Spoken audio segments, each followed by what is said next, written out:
तो आज हम कर रहे हैं समरी ऑफ चैप्टर बाज और सांप। चिल्ड्रन, इसका रीडिंग और एक्सप्लेनेशन वीडियो ऑलरेडी मेरे चैनल पे अवेलेबल है, आप आ जाकर चेक करिए।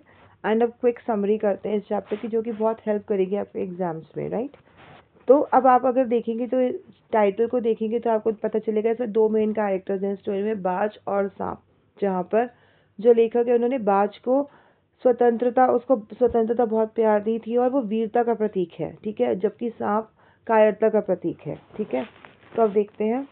समुद्र के किनारे एक ऊंचे पर्वत की अंधेरी गुफा में एक सांप रहता था।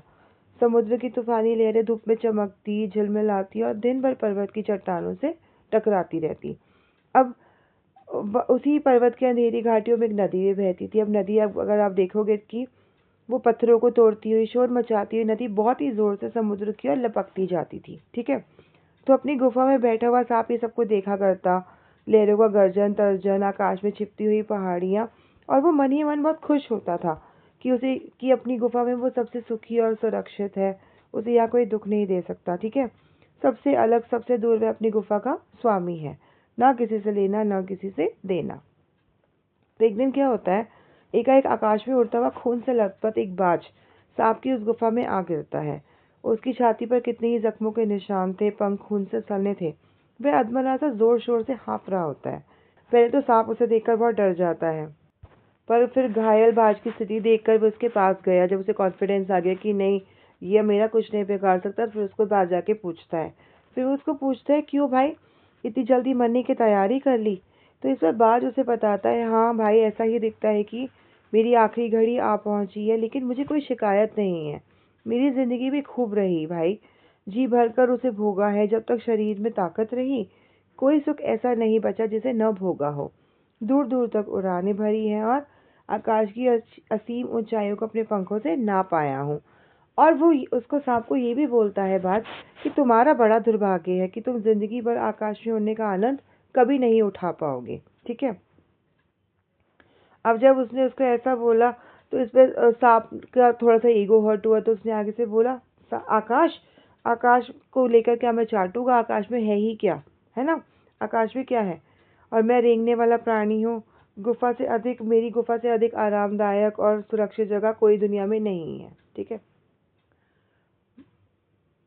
फिर बाज ने जब अपना ऐसे सिर उठाकर देखा, उसने देखा कि उसकी जो गुफा में सीलन और अंधेरे का ही वास था। वहाँ पर कुछ ऐसी अजीब सी स्मेल आ रही थी, जैसे कोई चीज़ वर्षों से पड़ी पड़ी सड़ रही हो। इसी को देखकर एक बार बाज ने कहा कि काश मैं एक बार फिर उस आकाश में उड़ पाता। उसकी इच्छा, बहुत तीव्र इच्छा हुई ऐसे, उसकी ऐसी लाइफ देखकर सांप की ना।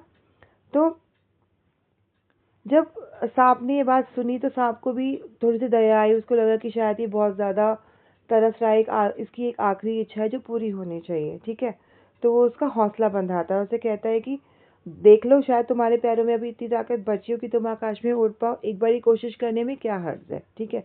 इस बार बाज में भी एक नई आशा जाग उठती है और वो अपने घायल शरीर को घसीटता हुआ चट्टान के किनारे ले जाता है, जहाँ पर अपने पंख फैलाकर वो हवा में कूद पड़ता है। पर क्योंकि उसका शरीर बहुत कमज़ोर हो गया था, तो वो लुढ़कता हुआ नदी में जा गिरता है। लहरों ने उसे उठाकर सागर में बहा दिया, ठीक है। अब बहुत देर तक बैठा बैठा सांप जो था बाज की मृत्यु के बारे में सोचता रहा अपनी गुफा में बैठकर, और वो उसकी आकाश में उड़ने की इच्छा के बारे में भी बहुत ज़्यादा सोचता रहा। मतलब उसे ये लग रहा था कि ऐसा क्या है उस आकाश में, क्यों ना मैं भी एक बार उस आकाश की असीम ऊंचाइयों को छूने की कोशिश करूं, देख के आऊं कि ऐसा क्या सुख है उसमें, है ना, ऐसी क्या स्वतंत्रता का मुझे एहसास होगा। तो सांप में भी एक इच्छा जाग पड़ती है। देखिए, ये अगर आप यहाँ पर देखेंगे तो सांप को भी लगता है कि उस आकाश की असीम शून्यता में ऐसा आकर्षण छिपा है जिसके लिए बाज ने अपने प्राण तक गंवा दिए। अब वह खुद तो मर गया, लेकिन मेरे दिल का चैन अपने साथ ले गया। तो उसको लगता है कि एक बार मैं भी जाकर आकाश का स्वाद चख लेता हूँ, ठीक है। पर जैसे ही उसने ट्राई किया, सांप ने भी अपने शरीर को सिकोड़ा और रेंगकर अपने को आकाश की शून्यता में छोड़ दिया। पर क्षण भर में ही सांप का शरीर बिजली की लकीर सा चमक उठा और जमीन पर धप से आकर गिर पड़ा चट्टान पर, ठीक है। अब उसको ऐसे लगा कि हे भगवान, थैंक गॉड, मेरी जान बच गई। मैं तो आज मरते मरते बचा, ये भी कोई बात है, आकाश में है ही क्या, है ना। मैं तो उड़ने का आनंद भर पाया, मैं तो बस यही आनंद था, मुझे और नहीं चाहिए। पक्षी भी कितने मूर्ख होते हैं, धरती के सुख से अनजान है और आकाश में उड़ना चाहते हैं, है ना। वो आकाश के लिए उल्टा सीधा बोलने लगता है कि शरीर को संभालने के लिए वहाँ कोई स्थान नहीं है, कोई सहारा नहीं है ना। और वो ये भी कहने लगा कि अब मैं ये पक्षियों की बातों में नहीं आऊँगा, कभी धोखा नहीं खाऊंगा, और वापस जाके अपनी खोखल में बैठ जाता है। और लास्ट में वो फिर से इसी में संतुष्ट है कि अपनी खोखल से बड़ा सुख और कहीं नहीं है। धरती पर रेंग लेता हूँ, मेरे लिए यह बहुत कुछ है।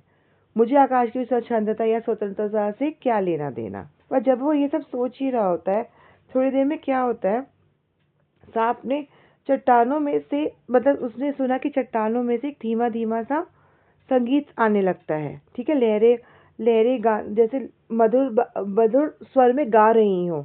ठीक है, अब वो लहरें किस लिए गा रही थी? वो बाज के लिए गा रही थी। वो उस बाज की वीरता के लिए गा रही थी, क्योंकि उसे उस बाज के बनने के लिए बहुत दुख था।